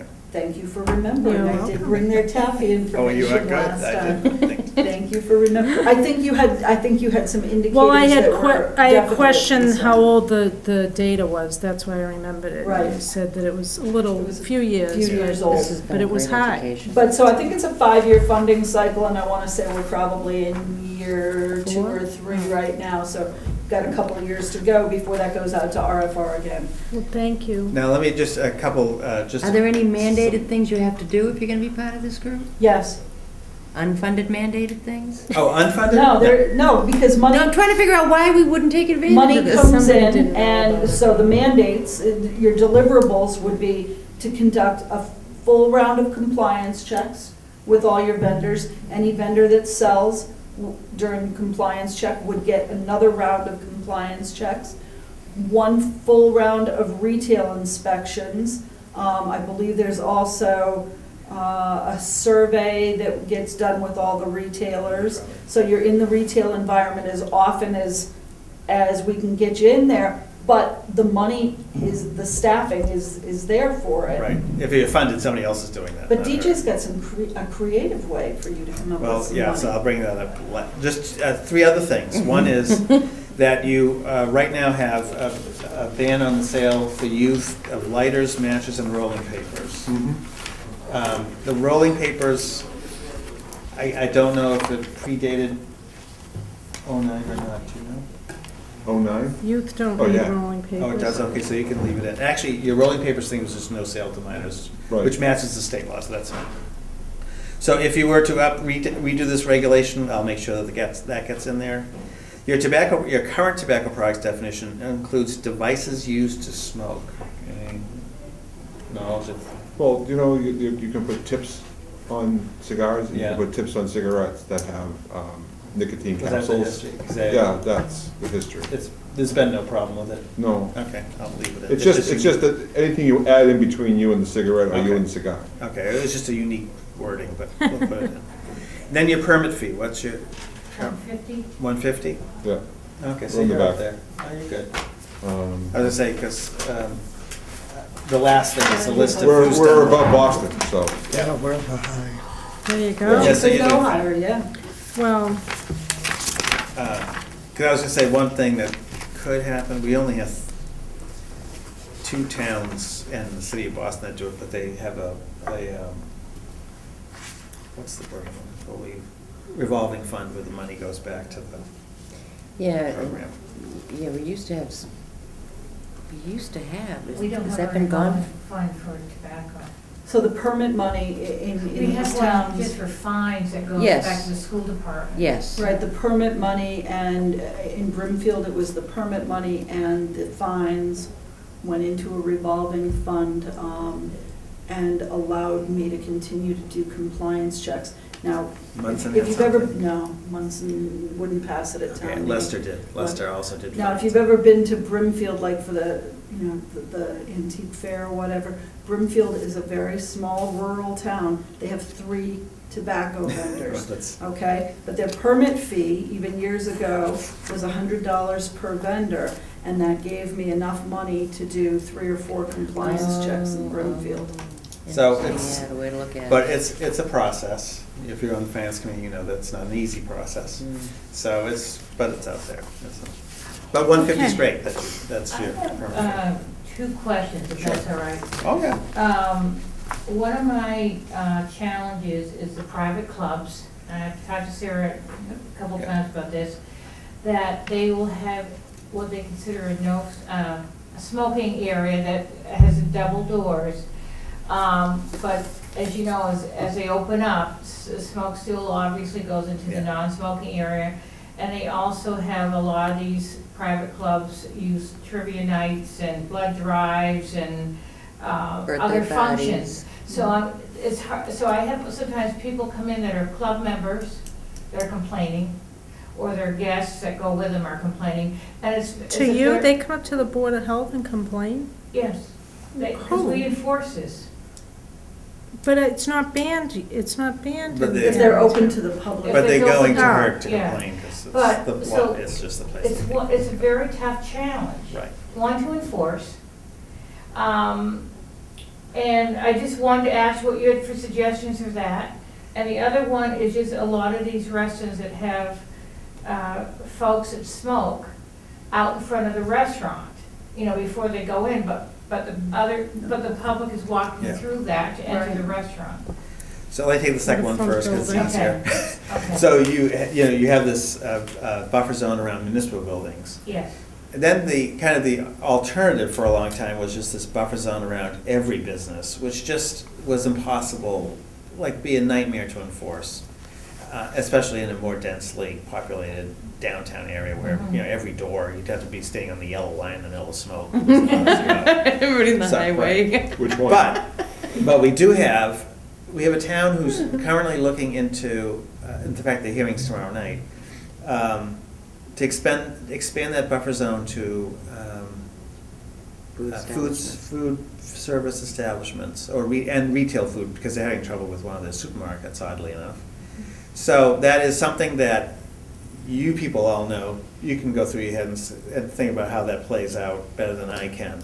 But that might be a possible thing. The other thing too is you solve about 80% of this if you can just convince them to move the gas tray somewhere else. But maybe they've already done It's that. very Yeah, but challenging. And we actually, establishments- just as an aside, we were at the Abington Ale House, and the 2 of us looked at each other like, where's that smoke coming from? Smell smoke? And it was probably just outside the door.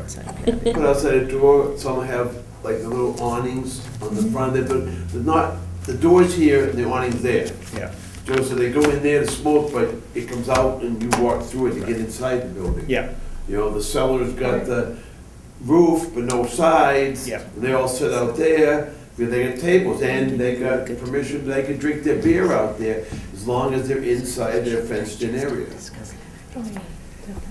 Yeah, so Yeah, that's, good. so the one thing is the buffer zone, the other thing is that outside dining. We do have towns that actually say wherever your liquor license extends to, you can't have smoking, even outside.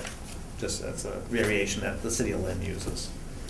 Just, I mean, I'm just throwing out ideas for you. Yeah, but just to speak from what I heard when a couple of the places that we have in town wanted outside dining, one of them was for, so that their customers, that's when we stopped I allowing know that smoking. you had this issue, I know, it's Yeah. coming back to me, and I remember reading about it. So only one out of the two that I know of. One of the problems with smoking outside is, it's one thing in the winter, the smoke's only gonna go in Oh, through no, the no, well, door. they don't have it's too bad if you're a smoker in the winter because they don't have outside dining. Yeah. Right, but in the spring, if they've got, or spring and summer and fall, if they've got the restaurant windows open and people are standing outside smoking, it's the responsibility of the restaurant to make sure that that smoke doesn't migrate in.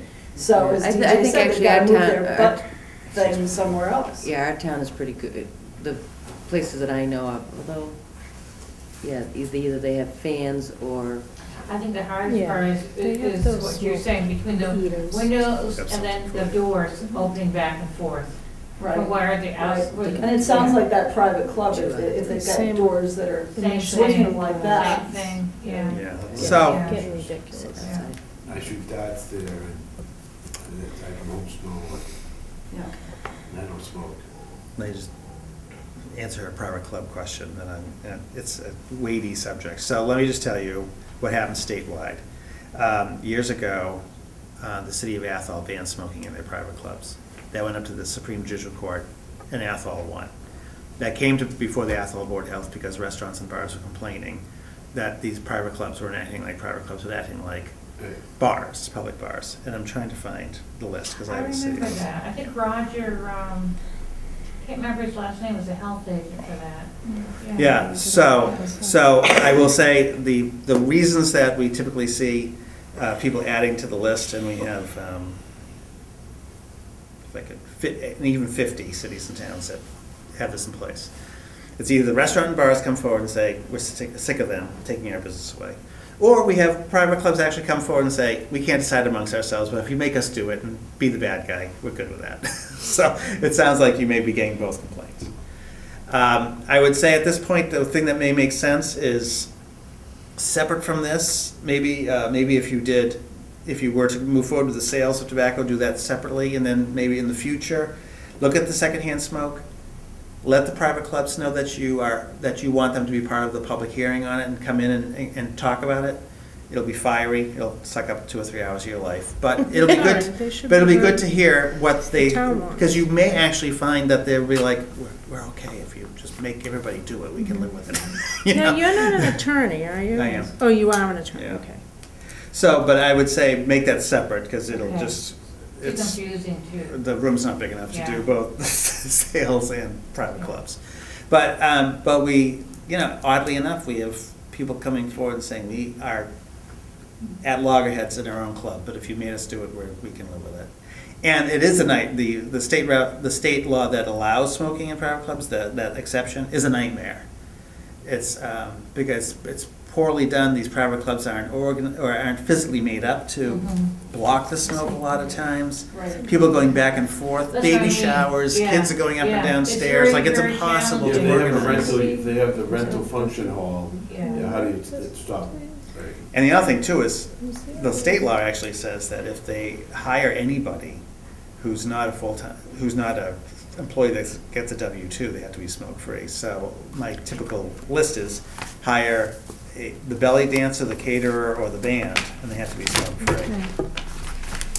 So- All right, well, thank you. Belly dancer. You Well, have great that's what people examples. do. These are what people know. Well, If I said- thank you. If I said lecture, they have a lecture series, they have to be smoke-free. This Thank you. is very helpful. I Good. appreciate this. That's great. So it sounds like Thank you you. folks will talk over your checklist a little bit Yeah, more. we need to and come up with- definitely discuss What- it. Feel free to email us with any future questions, we're happy to trouble that. Thank you. We Thank you. appreciate your time. Take your blunts with you. That's Jay right. Wilson and Sarah Magoon. Good. Nice to see you again. Have a nice nice trip home. Thank you. Has the snow started? Before the spring snowstorm? Who remembers the May blizzard? Oh, I do, yeah. Oh, I remember that one. The one good thing I was is- a kid, but I do remember it. At least there's not leaves on the trees. Do you remember that? What was- It was a blizzard in May. Was it Yeah. 78? 70, no, it was after that. About two 70, crocuses have already sometime. Oh, I flowered. lived it I'm down in looking up Virginia. here, there's snow here, and 3 feet away, I got a flower. Yeah. It's like, you're way too. And you're like, wait, no! No, wait, no, yeah. Thank you very much. Thank You're you. welcome. Thank you, thank you, thank Have a safe trip home. Thanks. you. Mixed-use properties. Mixed-use property. Sharon. Well, Lorraine's not here. This is, Lorraine was originally going to speak about this, but then we decided to sort of table it, and this sort of is a segue to both items, this one and the multi-house lots. What was that? The, what the problem is that I've found out that the board really can't give variances. The zoning board is the only board that really can issue a variance. We have no precedence for what we've already done for all the mixed-use property owners that have come in here and asked the board to allow them to be on our regular trash collection system. So it gets messy and confusing, and what I guess I was just gonna suggest is that we don't do it any longer as far as give out variances. Well, I think, can I just interrupt for a Yeah. second? I think the majority of these were because they were misclassified. Not all of them, no. A lot of them are just like, you know, the apartment building that also has the house that has a business inside of it, or the apartment building that has a business with it, but it's only one apartment, or, do you agree? We've had several different types of examples. We've had more than one example, Yeah. but originally we had misclassifications, like a guy who had a shed in the backyard that he sold wood things out of, and that was considered commercial property. But there's also commercial residences that are unoccupied, that have a residential property above them. And then there was the dry cleaner with the 2 apartments above it that we forced to get its own dumpster. I mean, there was not more than one, but probably plus 5 or 6 different variance types that we gave out, Yeah, based on what we did when the original regulation was put into effect. so I'm just suggesting that we don't do variances anymore, that we stick with what it says in the Board of Health regulations, which says that a mixed-use property must have their own separate commercial trash and recycling. That's the one thing, and then the other part to this is, what happened was, I had been all this time giving out toters for homes that had 4 apartments or less. And then the assessor's office came in maybe 2 weeks ago, and had been out doing an assessment of a property and saw all these toters, and came in and said, the assessor's office looks at multiple parcels on a lot that gets one tax bill as commercial. So then I get confused. We had letters go out to about 11 people that said, we mistook the way your property is being listed, and you need to get a dumpster. In the meantime, Mr. Hitchcock came in and presented me with this letter of concern. So I stopped, I haven't taken any toters away except for, there's one property that's in foreclosure, it's totally empty right now. And then there was one other property that has like 7 buildings on it, on Groveland Street, but there's only like 2 occupied units, 2 occupied houses. So none of these other ones have been taken away, but I need to go back now and say to these people, we made a mistake, that you do have a right to keep your toters. The trouble is the assessor's office and our regs don't connect. There's 2 different ways of looking at surprising. properties. Yeah, so that's what happened with this. Well, if they're commercial, that means they run a business off there, right? No, it's not commercial. It means that the assessor's office looks at if they have multiple, like 2 or 3 houses on the lot, they consider that, I guess the way it's, however they have to view it, it's considered commercial property. Even So if what's the definition even of if the owner commercial? lives I don't- there? Because I think in one of these examples, the owner lives there, right? That's this I don't one. know anything about that. I'm just saying, I think it's based on if there's multiple houses on a lot, they consider that like a commercial, because it's one tax bill, and, so there was just a major piece of confusion that happened. So I was planning to, I wanted to talk to you guys about this first. I'm, One you know, second. planning to tell, oh, wait a second. It's gonna be a front page, isn't it? I guess this has been, was brought up quite a while ago, Yeah, it back in sounds like it. 2004. And, you know, and I can sympathize with the frustration. This individual did a great job Yeah. in documenting everything. And you probably even confirmed a couple of these things that you could. Probably what? You confirmed. Yeah, but what happened in 2004, we went and looked at the minutes, Yeah. and I can pass this around, and it was talked about, and it was looked into to have them table it in October, when this was, I believe, in May, and nothing ever came of it, but that is so it sort of like was open-ended, yeah.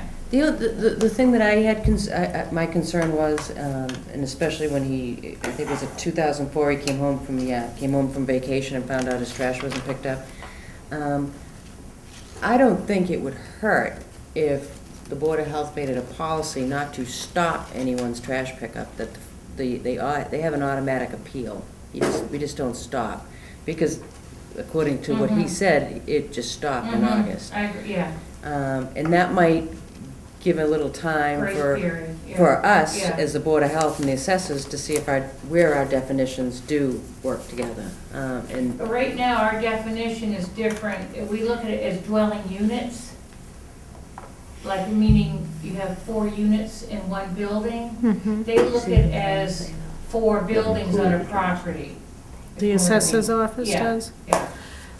I just want to verbalize one frustration that everyone's probably sick of me saying, but I'm going to say it there again. she goes. This was taken out of our hands by the town manager a year and a half ago, and I really think these things should be addressed with the selectmen and the town manager who wanted this new trash program. So this goes back to our, 2001, more than that, these go back to just our But, local, but our it's local since Board of Health this, regs. but this is since the new program, his trash stopped.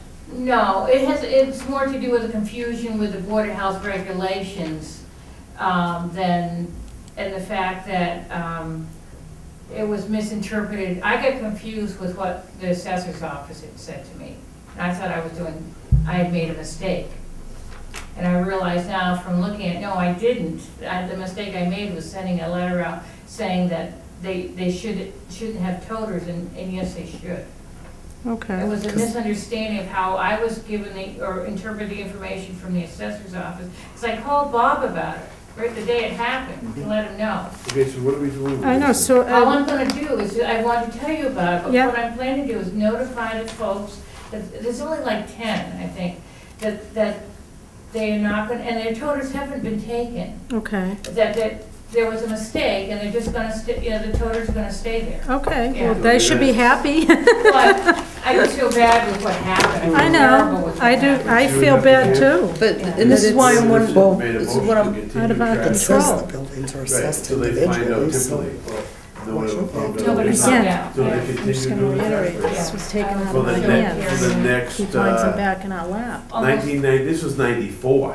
2004, that was 2004.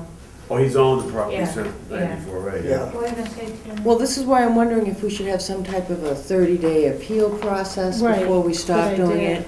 That way there is enough time, if Kind there of is. bless you. confused. Okay. In case I'm there's an talking error about again. today, we have toters at certain, residences around the town. Yeah. We don't send a letter to anyone saying we're gonna take them without giving them a 30-day appeal process. Because, like we found out, Mhm. There was If- an error. that there was a misunderstanding. Yeah. Yeah, I just see what you're saying. I think it's a good idea. And for this gentleman, and I don't know how long he went on vacation. He'll be back next week. No, I'm talking about in 2004. Oh, I don't know, yeah. But with the exception of people who can do that, and bless them, who takes more than a month vacation? I'd love to. And I'm a little I mean no envious of disrespect that. to people who do, but I'm wondering if 30 days is Oh, I think 30 appropriate. I think 30 days is very, adequate, it's a great period, but I'm just. You can have somebody, they'll have somebody there. The two things I was gonna say is I will take responsibility for making this correct. It was total confusion. And secondly, I do believe we should not be giving out any more variances because it goes against what our regulations state. Can I Yeah, ask we you a didn't know question? Now, in here, in these, it says the residence is 3 family and under. You said 4 families. He's got 4. There's supposed to be 3 families and under. Sweet I Barney. thought it was- hold on a second. Roger, Because, like, I own a 2-family, and it was, Oh, this is in all the rules, it says 3 families and under, not 4 families. And maybe I'm speaking wrong again. Okay, is there anything else on mixed use? No, it is 3, up to 3. I apologize, yeah. Okay. Anything else on mixed use, anyone? Anyone? Well, do we need to vote? Yeah, I think you do need to vote on. For a the motion change. about the. There's a motion to put on the floor to request a 30-day stay of execution before anybody filing a complaint with the Board of Health sees action taken against them. Is that what it is? Yeah, that, Basically? yes. For trash, correct, right? For trash. Yeah, on your side. Second that? I can't motion, I just put the Oh. motion on the floor. Well, I can't word it the way you just worded it. Okay, Oh, I like, thought that was your motion. Terry motions the board to consider a motion that would prevent, for trash purposes, that we would allow a 30-day stay of execution of any removal of trash services or anything to do with trash services for 30 days before any action is taken against a taxpayer of the town of Abington. Second. Motion and second, anything further to say? All in favor, say aye. Aye. The ayes have it, 500. 500. All right, and on the stay of variances. Yeah, execution Yeah, doesn't sound right, but I I think know. it's right. But, Just a minute, Bob. just a minute, you can't, I'm sorry, I'm sorry. you can't listen to 2 people at the same No. time. I heard you do that Wait a today. minute, women are supposed to be able to multitask way beyond men. Oh, Sorry, I apologize. thank Sorry. you. Yeah. What were you gonna ask? Now I Gary? forgot what I was gonna say. Oh, as far as not giving out any more variances, because in my memory of the variances we've given, it's been because of misclassification. Maybe I just leave That's what I out, thought, too. leave out the others. But I would not want to penalize someone who might be eligible, may have been misclassified going forward.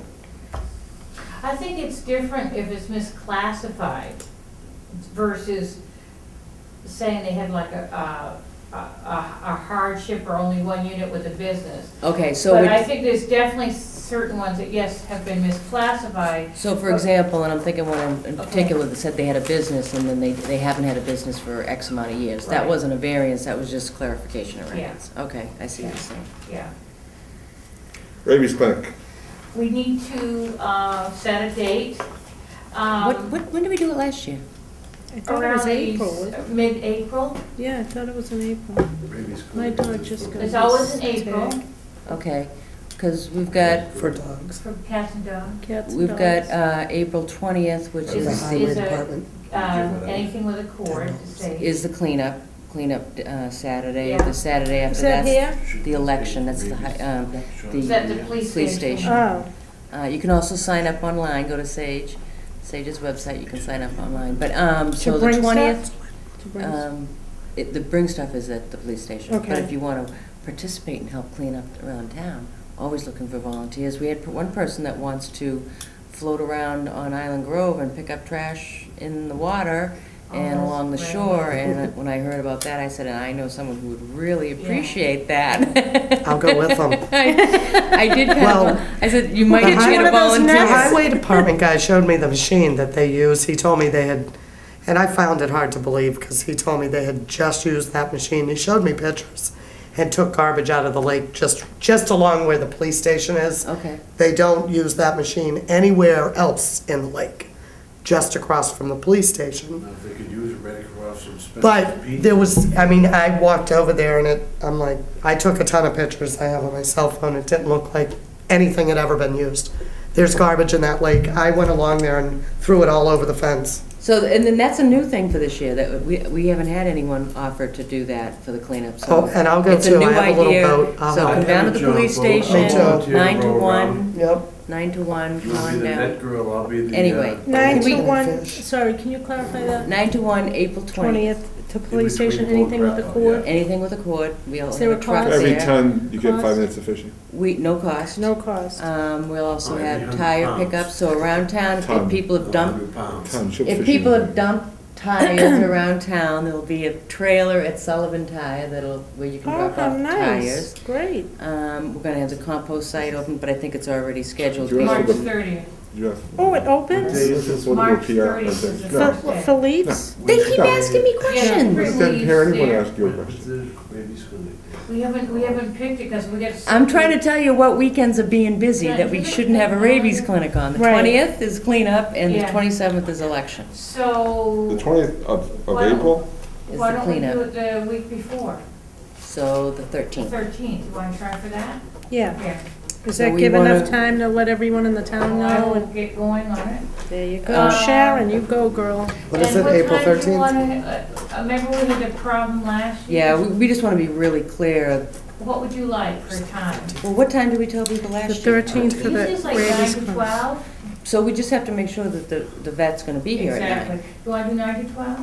If we can get the vet here. at Okay, 9. I'll check with that. And do you Because wanna we have it- had a parking lot full of people. Yeah. and Do you want to have it exact same way we had it last year? I think that works out really Okay. well. Which and that- was, to clarify, it- Come in the back door where my office is. And, is that what you meant, Jerry? Yeah. Okay. And we have a table right there, they register, they get vaccinated, and Leanne well, that's her choosing this year. But what was great, it was like a two-stop service, and they could also license their dog and cat for, I mean, they don't have to license a cat. License a dog and get the cat and dog vaccinated at the So same you time. did it right here at you Town should have Hall? to Yes. license Oh. it, Yeah. I haven't and- been since the highway department. And This I is have April- talked to the 13. acting town clerk, and she wanted to know when the date was going to be. So Yeah, if she's you'll been let- waiting to hear back from Okay, us. so you'll Yeah, let her know? I will let her know.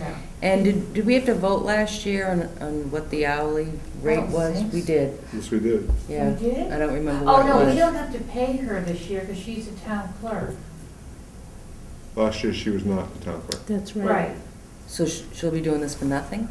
She'll be choosing to do it. I can't pay her because we have no line item set for it.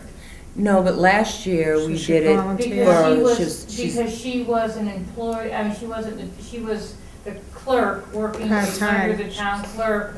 She was a um, part-time. And now she's the town clerk. So she's gone from part-time to full-time, and that's gonna, She was always full-time there. Oh, she But was? she's now the acting town clerk, where last year she was a clerk. so acting town clerk is salary, the other position was hourly, is that the difference?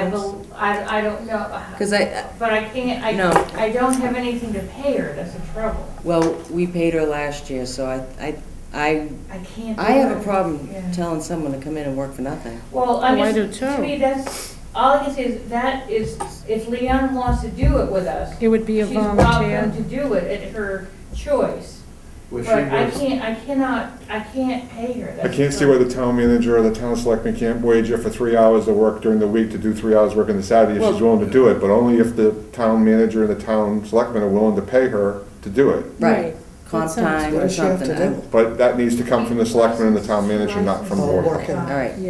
but, so we So won't you'll make it, find out about this. we won't make it mandatory if, I'm sorry, I'm not, Yeah, we need I'll just ask clarification. her if she wants to do it, then I will tell her the date we have chosen, and if she wants to do it, I'll add that as part of the advertising piece. But it's up to the town if they want to get extra, that money that comes in, what little or whatever that what comes in. I think there was some, she did really well last I year. Do you thought remember so. So I offhand think how much that's she that's a made? choice of the town though, to do that. I don't think the Board of Health It's a very should. good double service. budget, so. I have a question. Why do you have to license dogs and not cats? I know. I don't know. We should change Is that. We'll that look a- into that next meeting. Well, because you give them rabies shots, so I'm just wondering why they don't have to be I don't licensed know, I don't know. also. They come around my yard Please, and, not cats too. yes, well, they're Can't in my afford yard. it. Keep your cats out of my yard. Oh, my cat's in my house. No, so I love my Good, cats, but I good. can't My afford dog that is many too. licenses. Would I just you wonder. volunteer to work that day? I agree. How did you April report? 13th, Yeah, just gotta wait till they snap you. All right, health agent report, Yeah, it's yes? nothing terribly exciting. I had planned to do more food Do you wanna today, give it but we are, my Boom. David, kind of changed. I am, I wanted to Did make you give a, us a copy of your, is that it? It's right here. There's a dog with a big name. Oh. I went to the South Shore Recycling Cooperative meeting last week in Kingston. I also went last week to emergency preparedness meeting in Middleborough. I'm going on vacation next week, and Lou, who's a Whitman health agent, has been kind enough to do emergency coverage. You going on vacation next week? Yes, No, absolutely not. yes, Kidding. yeah.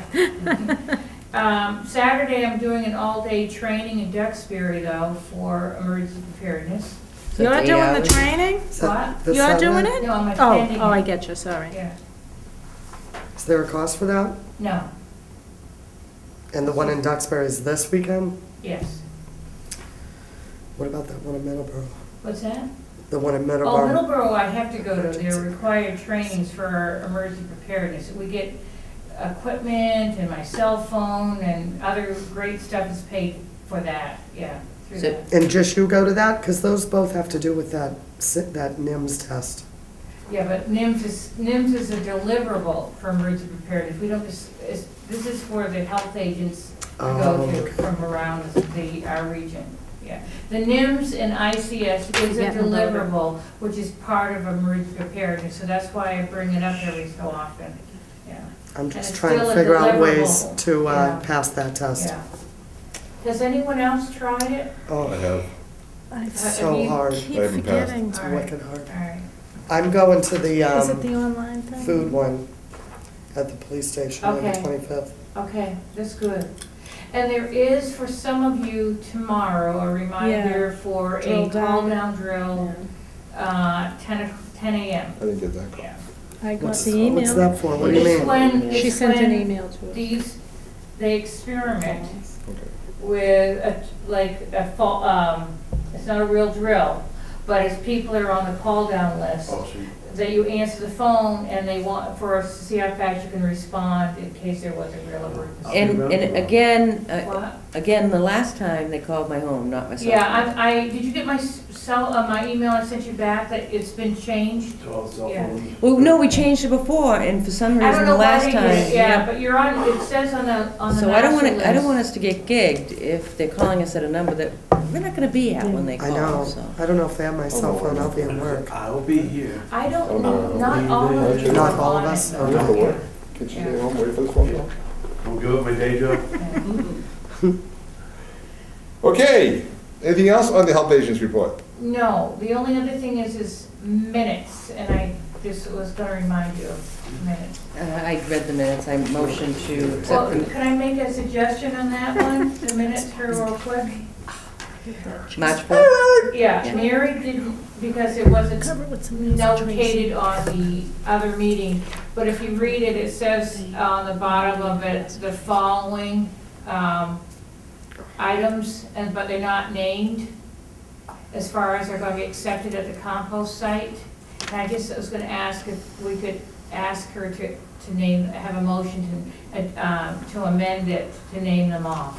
Can't we just put a copy of the list that we adopted it Lorraine from? adopted, can we have the attachment that Lorraine Well, gave it us? says the following items, she can put an attachment, but it just. So can we do a vote for an attachment? Yeah, So I would Isn't this what we suggest, voted on? yeah. that we vote, I wasn't here. I suggest that we vote the minutes in with, Accept the minutes. accept the minutes with Lorraine's attachment as a list of what items will be accepted. Yeah, just so it's clear, that's Yes, all. Yeah. thank you, I appreciate that. Want to make that motion? I motion to accept the minutes of March 4th with the amendment to add a copy of Lorraine's compost site recycling program spreadsheet. Motion, second? Second. Robert seconds. Motion and second, anything further to say? All in favor, say aye. Aye. Ayes have it, 500. I wasn't here that day. 401. Yeah. 400. You don't say it again. You have anything else? Abstain, yeah. Nothing, Okay. sure. Other than- These are the things I forget. Okay. Begin state authority, no. All right, so that's it. Motion, Motion to adjourn? motion to adjourn. Second, third, Motion to adjourn? fourth. All in favor? No, I haven't had a second yet. Second. Motion and second, anything further to say? All in favor, say aye. Aye. Aye, that motion's closed. Aye, aye, aye. Good night.